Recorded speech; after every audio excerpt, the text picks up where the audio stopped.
I think a lot of people would agree that Kentucky has one of the best rosters in the country. However, Torvik believes that the Wildcats are going to be underdogs against Louisville.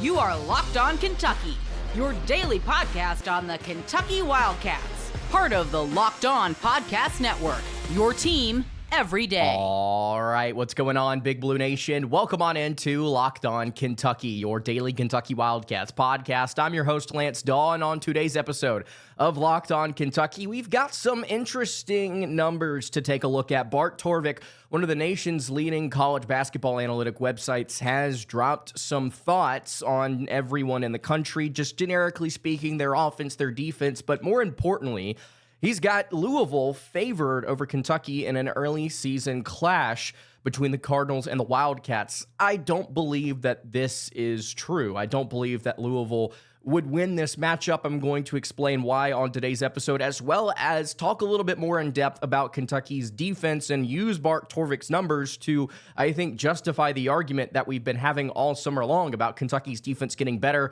and therefore them being better this season as a team. And to wrap up the show, we'll give you some more thoughts about Kentucky's offense and how they project out nationally, according to Bart Torvik. Thank you guys so much for making Locked On Kentucky your first listen every single day. Want to remind everyone out there that we are free and available on all platforms. If you're watching on YouTube, would greatly appreciate it if you subscribe to the show. And if you're listening on podcast, I would also appreciate it if you subscribed there as well. All right, let's go ahead and get into it. So Kentucky is a projected underdog as of today against the Louisville Cardinals. This is not a Vegas line. This is not something that you could go find on a sports book. This is strictly according to Bart Torvik, which again is one of the big college basketball analytics sites. You have KenPom, you have Evan Mia, you have Hasla, and then you have Torvik. If I had to rank these four in my mind in terms of just how good they are overall, I would say that Evan Mia and KenPom are probably right up there at 1A and 1B. And then you've got Torvik, and then you've got Hasla in terms of just how I think accurate and impactful they are on the game. And we've talked about all four of these sites on the show quite a bit, and Torvik's one that I look at whenever it gets around NCAA tournament time and starts to project out how the season could go for the Wildcats. And having Kentucky is what, according to Torvik, is a 4.5-point underdog to Louisville on the road early season. We know how early this game's going to be in November. A 4.5-point underdog. If you want a final score projection, Kentucky is projected to win this game or lose this game 82-78 in the KFC Yum Center. I just don't think that this is right. If you look at both of these rosters, I think they are two of the better rosters in America. I think these are two very good teams. This is not me putting Louisville down, saying they suck or they're bad or anything of that nature. I try and be as realistic here on the show as possible, unless I make it very clear that we're having fun like I did on yesterday's episode. Unfortunately, some of you still did not really care for the Nick Saban hypothetical situation I threw out there just for fun, but you know what, to each their own. But here, I am being pretty serious. I think Kentucky is a better team than Louisville, and I think that we have the stats and the personnel to back it up. So I think Kentucky, first and foremost, should be much better than Louisville in the front court. Now, reports coming out of the La Familia scrimmage, which we'll probably get into a little bit more in depth tomorrow, not great for Kentucky. They didn't lose. I'm not going to read you anything that you could find behind a paywall from the insiders that actually got some information about this. If you want to go hear about that, probably go to KSR. At least I would recommend there. But Kentucky, their backcourt played. It was the best part of this squad. To sit here and say, on paper, Kentucky should be significantly better in the front court, and their backcourt is what is currently carrying them through some of these practices, scrimmages with La Familia. It's going to take a strong effort, I think, for Louisville to win this game. Now, yes, I understand the jitters of it being on the road, the environment that the Cardinals are probably, hopefully, in my opinion, I say hopefully going to bring because of how dead their program has been for several years. Hopefully they bring their A game, but it's going to take that A-plus game to bring this Wildcats squad down, because I think from top to bottom, it's just a deeper, more impactful roster, especially as you work your way down the rotation. I'm going to be as honest as I can with you guys here while I break these two rosters down real quick. We'll start here at the top with Mikel Brown Jr., five-star freshman. I think that he's better than what Kentucky can offer at point guard, either whether that be Jalen Lowe or Jasper Johnson or who have you, whatever secondary ball handler, playmaker that Kentucky wants to throw out there to run the offense. I think that Mikel Brown Jr. is a better overall scorer and a better overall player than Jalen, Jasper, Colin, Denzel, whoever Kentucky wants to run at the one as their primary playmaker whenever Lowe is not on the floor, I guess I should say. Adrian Woolley is somebody out of the transfer portal, played 1 year at Kennesaw State and played very, very well, shot the lights out of it. If he's able to replicate even some of that efficiency, he is also better than what Kentucky can provide off the bench. I think that he's better than Jasper. I think he's better than Denzel Aberdeen. If Aberdeen doesn't start, I think he's probably better than Colin Chandler. Just overall as a player, is he better defensively?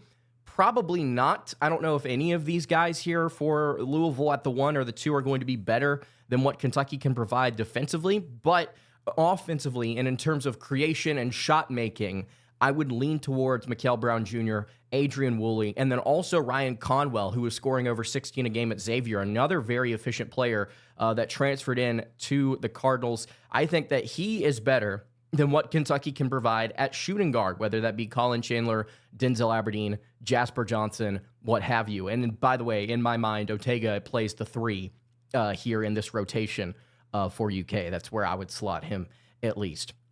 Isaac McNeely is not better than what Kentucky has off the bench, in my opinion. I think Aberdeen, Chandler, or Jasper could be better than him in a variety of ways. But all of that to say, Louisville's backcourt is going to be one of the best in the nation. There's no arguing with that, I don't think. Right now on paper, they're going to be one of the better backcourts in the nation. And then you get to the 3 and further down, and I think that's where Kentucky starts to win some matchups. Javon Hadley is not better than Otega Oweh. Oweh comes into this season as what's probably going to be an SEC Player of the Year candidate and also a preseason All-American candidate and an All-American candidate, period. I think that Otega provides more as a two-way player than Javon Hadley. I think that Cam Williams off the bench is going to provide more than McNeely or Spencer Legg or whoever Louisville has at the backup 3.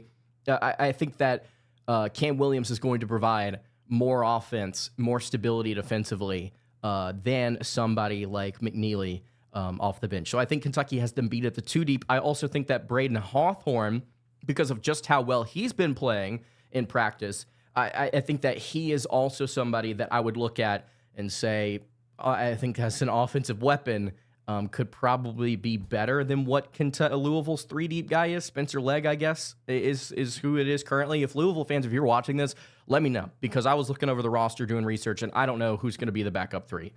I've been trying to figure that out. Anyway, I think Kentucky definitely has Louisville beat at the 3. I also think they have them beat at the 4. Kayshawn Pryor, very inefficient a season ago before getting injured.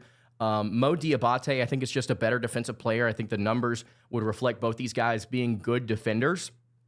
But I think Diabate physically, I think, would be the matchup that I would favor, as well as Andrea Jelovic over Louisville's 6'8" Greek big man that they had come in.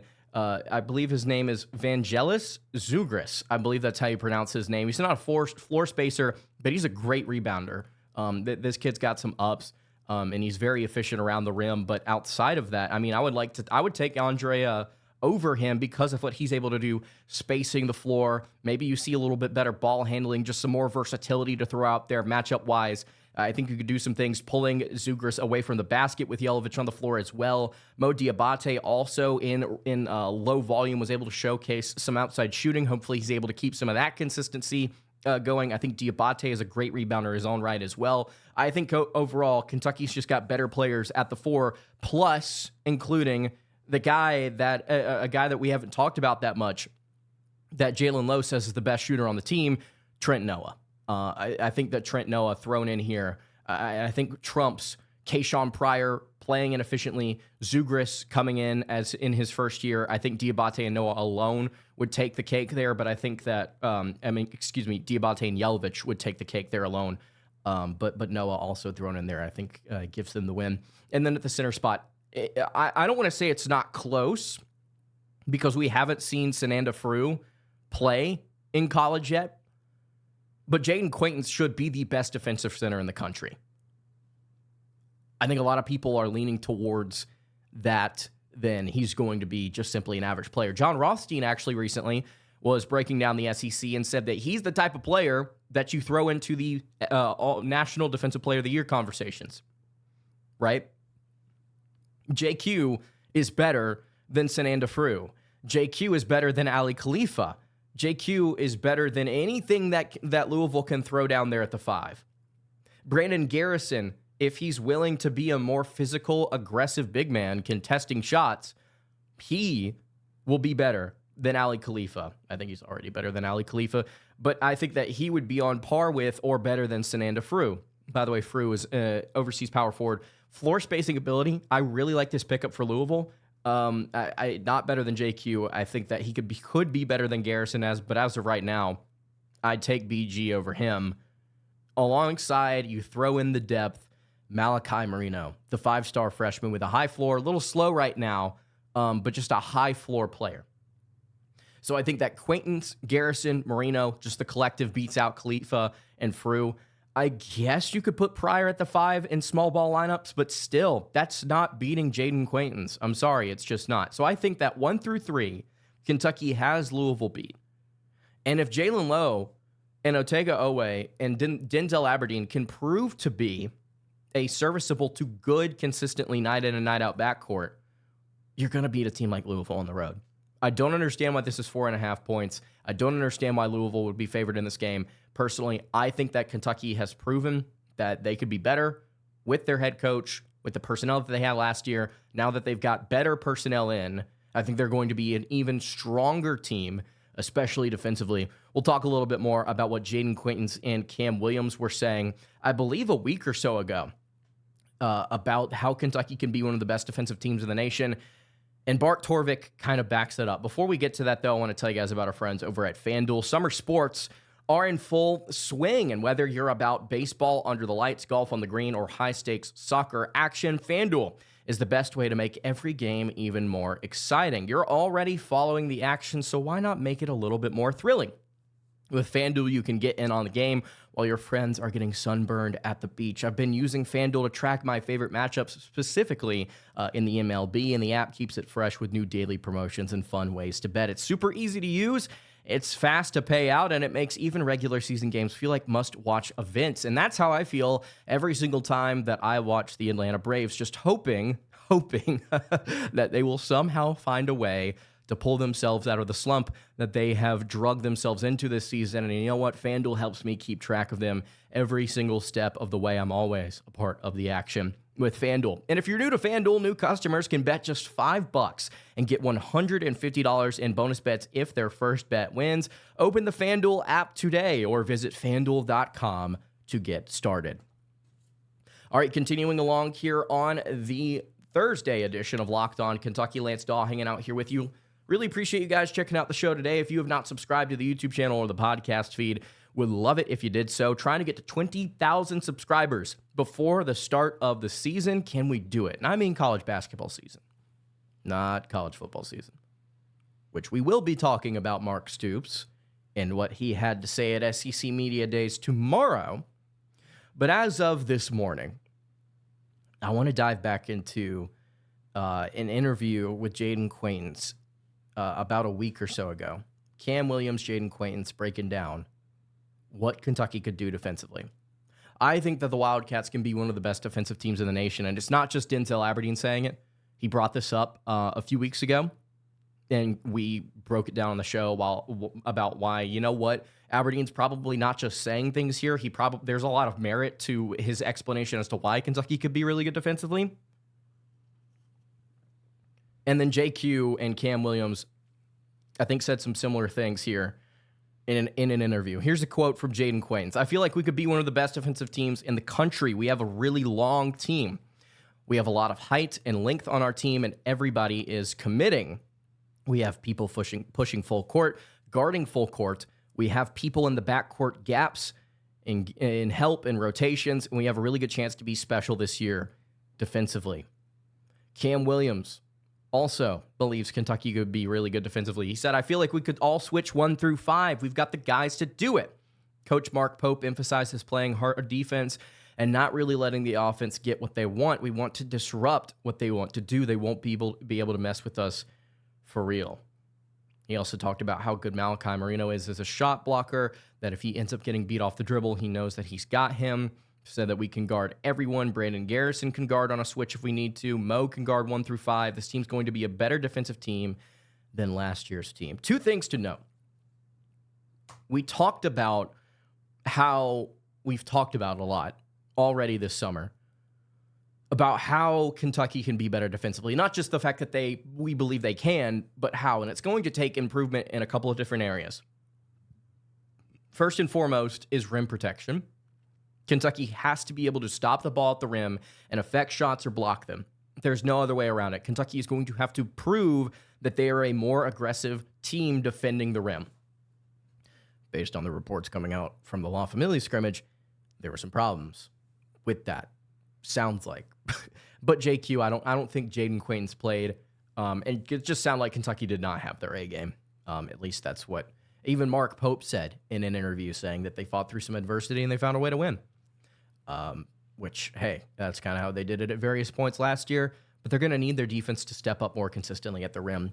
And Jayden Quaintance, I think if he is on the floor and healthy, is going to provide that in spades, affecting shots, blocking them, getting in the lane, and getting big with his insane wingspan, just forcing players from opposing teams to take bad shots and arguably miss or get blocked. Cam Williams also, I think, could be a really good defender at 6'8" at the small forward position. Just has to make sure that he stays on ball and he has the speed to keep up with the guys. He's one of the better athletes on this team, I would imagine, but he's going to have to be able to prove that he can stick with defensively. Mo Diabate's got to be the same, right? He's got to be able to showcase that speed, not just the physicality, but able to showcase speed whenever he's put on more versatile, quicker wings. He's going to need to possess the ability to stick with guys and stick with them to the rim, so that Quaintance can be there to help as well. But Kentucky's going to have to just first and foremost be a better 2-point percentage defense. They're also going to have to turn teams over, which is something that Cam kind of talked about there for a second, about how he wants that the team's mindset is that they want to disrupt the offense. They won't be able to mess with us. We don't want to let them get to what they want. So that's really refreshing to hear, because Kentucky has to do a better job of turning teams over if they want to be a better defense. Take away possessions from the opponent at the rim and stealing the ball, creating turnovers. It'll give your offense more opportunities to score. If you're not as efficient as you were a season ago from shooting from distance, that's okay. You get more possessions. Everything's going to even out. I think a great example of this is what Florida was able to do a season ago. Same as Auburn, same as any other great team in the nation. They were really good creating more possessions for themselves, on top of being a serviceable to great outside shooting team. Kentucky can be one of the best defensive teams in the nation, and right now, according to Bart Torvik, they will be one of the best defensive teams in the country. So you know how Ken Pom and Evan Mia and Torvik and Hasla, they all do adjusted offensive efficiency and adjusted defensive efficiency. Just breaks down how good teams are on offense and defense. I think it's average points scored and allowed per 100 possessions adjusted for quality of opponent. But it's a lot more than just equality for opponent, especially on places like Ken Pom. There's a lot more math and just kind of nerd stuff that goes into it. But Kentucky, as of right now, is the 9th best defensive team in the country heading into the season. According to Bart Torvik, which they were low on this time last year. 93.0 is their adjusted defensive efficiency, like their projection. That would be 3rd in the SEC behind Tennessee and Florida, who are ranked 4th and 6th, respectively. If Kentucky has a top 3 defense in the SEC next season, you might as well just go ahead and hand over the crown. Kentucky would win this league. There's no world where they don't win this league, or at least they're tied for the regular season crown if they have a top 3 defense, because a top 3 defense would be a top 10 to 5 defense in college basketball. So the numbers, preseason numbers, reflect, hey, Kentucky's going to be much better defensively. I think the personnel reflects that. What the players are saying reflects that. And then you also look at just kind of where Torvik has them overall.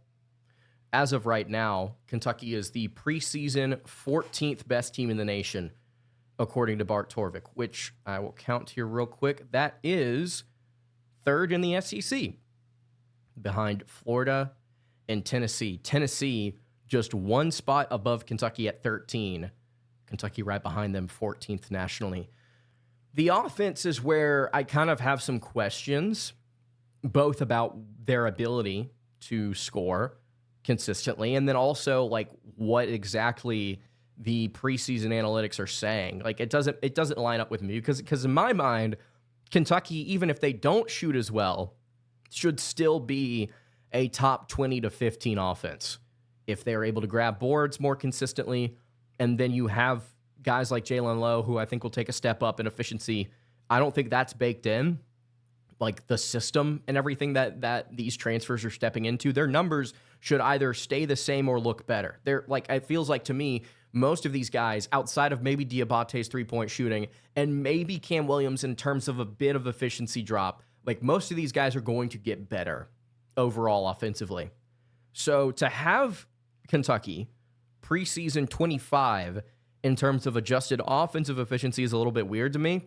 Like I just think that Kentucky will be a bet, not significantly better, but better than that, which I think would propel them into the top 10 preseason in terms of just raw analytics, and I think would jump them into the top 10, 7, 5-ish in the AP polls. Just in my mind, just thinking about what these kids are going to do before they've actually done it. I think a lot of people would agree.